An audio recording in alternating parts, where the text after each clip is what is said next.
सभी भाई बहनों को जय जोहार, नमस्कार। खदी परब सरहुल की बहुत बहुत बधाई, शुभकामनाएं। मंच में उपस्थित भाई अमरजीत भगत जी, डॉक्टर प्रेम साहिब सिंह टेकाम जी, हमारे दोनों मंत्रीगण, आदरणीय डॉक्टर प्रीतम राम जी, आदरणीय पारसनाथ रजवाड़ी जी, आदरणीय गुरप्रीत बाबरा जी, आदरणीय अजय अग्रवाल जी, सफी अहमद जी, मधु सिंह जी, डॉक्टर अजय तिर्की जी, आदित्यश्वर शरण सिंहदेव जी। आदि बाबा बोलते हैं तो जल्दी नाम आ जाता है, वो आदित्यश्वर इतना लंबा चौड़ा नाम। आदि बाबा अजय बंसल जी, इरफान सिद्दीकी जी और समाज के अध्यक्ष आदरणीय मंगल उराव जी, जिसके निमंत्रण में हम लोग आए, आदरणीय श्री लक्ष्मी गुप्ता जी, राकेश गुप्ता जी, बदरुद्दीन इराकी जी, सुखदेव राम भगत जी, उमेश राम भगत जी, अशोक सिंह जी और सभी हमारे जिला पंचायत के सदस्यगण, नगर निगम के सभी पार्षदगण, उपस्थित देवियों, सज्जनों, युवा साथियों, प्यारे बच्चों और सभी हमारे विशिष्ट अतिथिगण, सभी को मैं नमन करता हूं। आदरणीय साथियों, आदिवासी संस्कृति सबसे प्राचीन संस्कृति और उसके अनेक गौरवशाली परंपराएं, उनके तीज त्योहार और उनसे पूरी दुनिया प्रेरणा ले सकती है। हमारे आदिवासियों के जितने भी त्योहार है वो सब प्रकृति से जुड़ा हुआ है। कोई भी फसल आए उसका त्योहार हमारे आदिवासी भाई बहन मनाते हैं। जीवन में भले कितना उतार चढ़ाव आए, तकलीफें आए, लेकिन जैसे ही कोई त्योहार हो वो सब झूमने लगते हैं, नाचने लगते हैं, गाने लगते हैं और ये प्रकृति के साथ जो जीता है, नाचता और गाता है, इसी के नाम सरहुल है।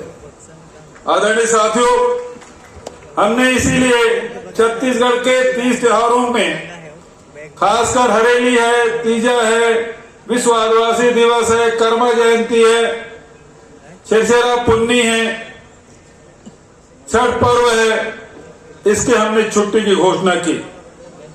आदरणीय साथियों, इन 30 त्योहारों को मनाने के लिए और हमारी परंपरा को बचाए रखने के लिए हमने जितने भी आदिवासी संस्कृति है, बस्तर में चाहे गोटुल की बात हो, चाहे हमारे देवगुड़ी हो, माता गुड़ी हो, इन सब को संरक्षण करने और विकास करने का काम हमारी सरकार कर रही है। साथ ही जल जंगल जमीन को बचाने के लिए एक तरफ फॉरेस्ट एक्ट के तहत पट्टा देने का काम, वन अधिकार पट्टा, सामुदायिक पट्टा, वन संसाधन पट्टा, ये सब जहां वितरित किए हैं, चाहे वो आदिवासी हो चाहे परंपरागत रूप से निवासी हो, उन्हें हमने देने का काम किया। बिगड़े वनों को सुधारने का काम किया और शहरों में भी कृष्ण कुंज निर्माण का फैसला हमने लिया ताकि वो प्राचीन पेड़ हमारे शहरों में भी रहे, शहर के जो आने वाली पीढ़ी है वो भी उससे परिचित हो। उसके साथ साथ नर्मदा विकास योजना हमने हाथों में लिया ताकि वन क्षेत्रों में भूमिगत और सतही जल उपलब्ध हो सके। और अभी 21 मार्च को मुख्यमंत्री वृक्ष संपदा योजना की शुरुआत हमने की ताकि निजी भूमि में भी लोग यदि पेड़ लगाना चाहें तो उसे प्रोत्साहित करने के लिए 5 एकड़ तक की जो भूमि है उसमें 100% अनुदान है और यदि 5 एकड़ से अधिक है तो उसमें 50% तक का अनुदान दिया गया है और उस योजना का लाभ लोग उठा रहे हैं। और हमारा लक्ष्य इस साल 36,000 एकड़ की है जिसमें इस योजना का लाभ उठा सकते हैं। आदरणीय साथियों, किसानों के, मजदूरों के, गौपालकों के चेहरे में खुशी हो। और इसके लिए हम लोगों ने विभिन्न प्रकार की योजनाएं, चाहे राजीव गांधी किसान न्याय योजना हो, भूमि श्रमिक न्याय योजना हो, गोधन न्याय योजना हो, सुराजी गांव योजना हो, इन सब का आगाज हमने किया, जिसका लाभ उठा रहे हैं। मुझे कहते हुए प्रसन्नता है, अभी खाद्य मंत्री और सहकारिता मंत्री दोनों बैठे हैं।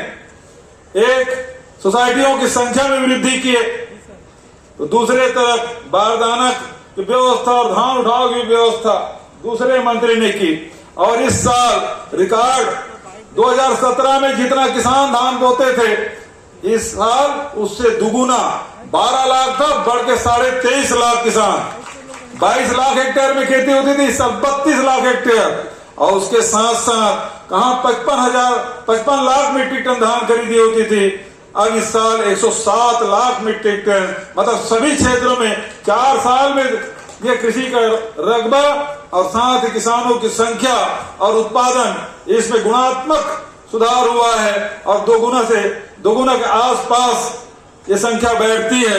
मैं सभी किसान भाइयों को, अन्नदाताओं को बधाई देता हूं। और हमने इस साल फैसला किया है, किसान भेंट मुलाकात कार्यक्रम में आए थे, आप 9,000 रुपये एकड़ प्रति एकड़ दे रहे हैं, कोदो में, कुटकी में, रागी में, धान में, इसमें दे रहे हैं तो अच्छी बात है। पूरे देश में सबसे ज्यादा कहीं मिलता तो छत्तीसगढ़ में, लेकिन किसानों ने एक मांग की कि 15 क्विंटल को बढ़ा के 20 क्विंटल कर दें।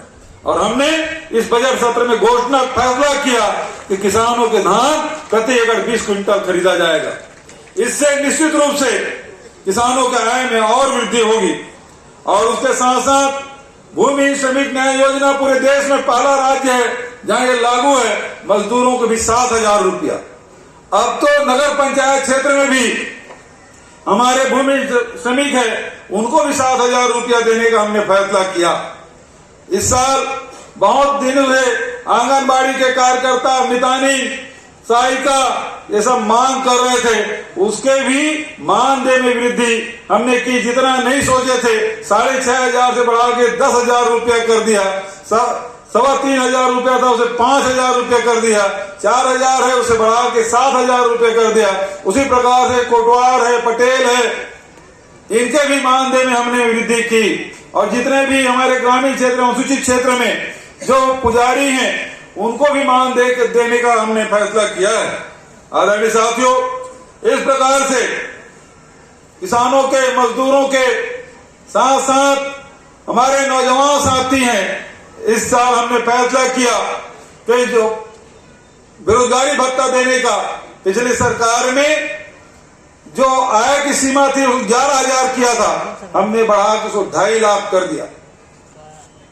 साथ ही ये शर्त थी गरीबी रेखा के नीचे में जो जीवन यापन करते हैं उसको मिलेगा, हमने वो सीमा भी हटा दी।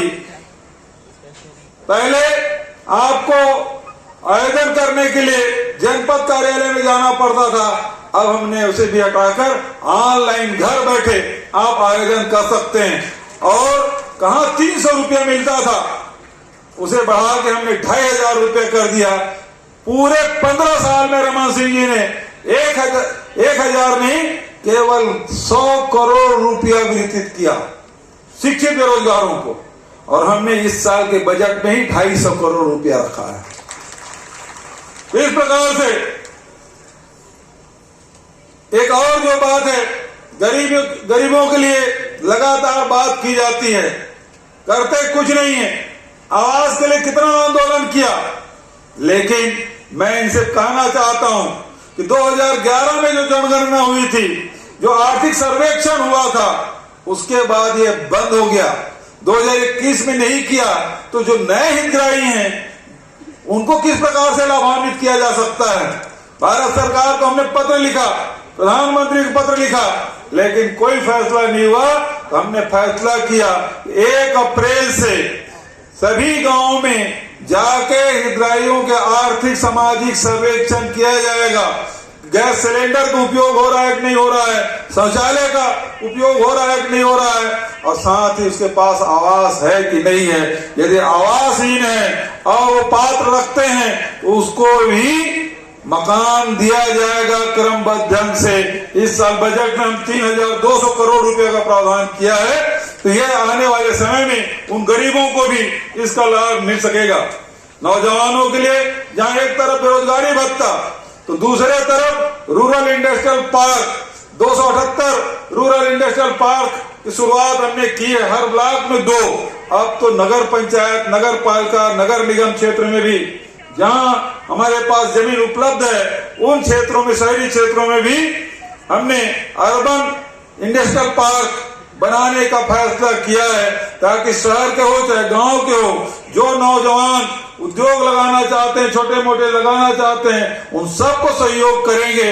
वो भूमि विकसित करेंगे, उसका घेरा करेंगे, पानी की व्यवस्था होगी, बिजली बिल हाफ होगा और जमीन बहुत सस्ते में, बैंकिंग की भी सुविधा होगी।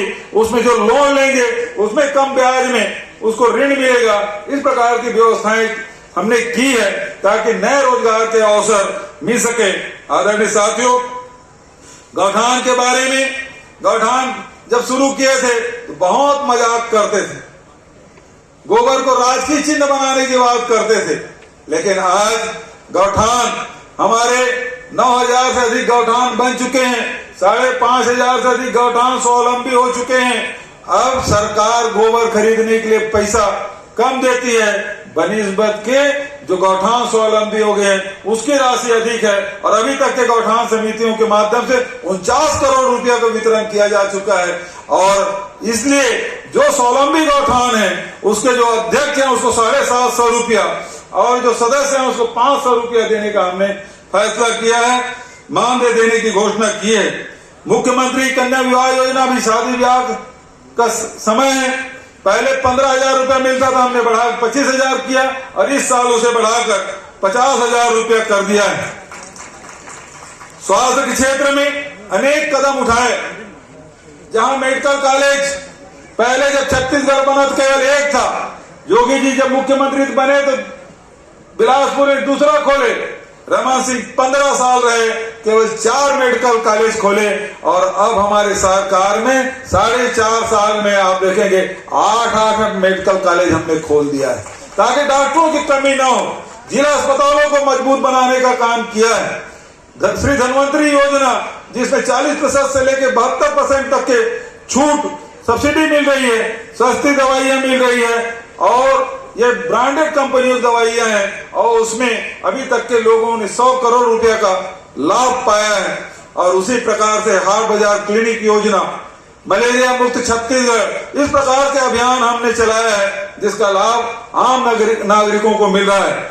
मैं कहना चाहूंगा कि स्वास्थ्य के क्षेत्र में भी बड़ा काम हम लोगों ने पूरे छत्तीसगढ़ में किया है। शिक्षा के क्षेत्र में जितने भी हमारे स्कूल हैं उसके रंगाई पोताई करने का, जीर्णोद्धार करने का डॉक्टर प्रेम साहब टेकाम का विभाग, और उसके लिए 1,000 करोड़ की व्यवस्था हमने की है।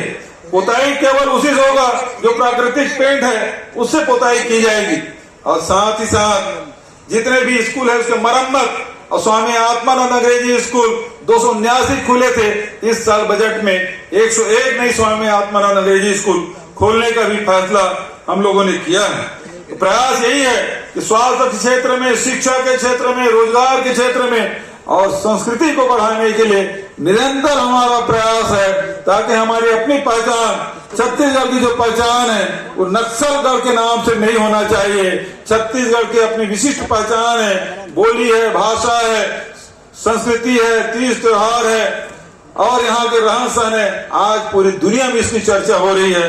मैं इस अवसर पर आप सबको बधाई, शुभकामना देते हुए, हमारे अध्यक्ष जी ने, मंगल भाई ने कुछ मांग रखी है। अजीरमा अंबिकापुर स्थित कोरियाबाड़ी सरना स्थल का नामकरण आदिवासी आस्था आंगन करने की मांग की है, उसकी मैं घोषणा करता हूँ। कोरियाबाड़ी सरना स्थल में हैंडपंप, शौचालय, स्नानागार और 100 लोगों के बैठने की व्यवस्था के शेड की मांग की, उसकी भी घोषणा करता हूं। तीसरा, अंबिकापुर में आकाशवाणी चौक का नाम इंजीनियर बाबा कार्तिक उरांव करने की मांग की है, मैंने महापौर से भी बात कर ली, उसकी भी घोषणा मैं करता हूं।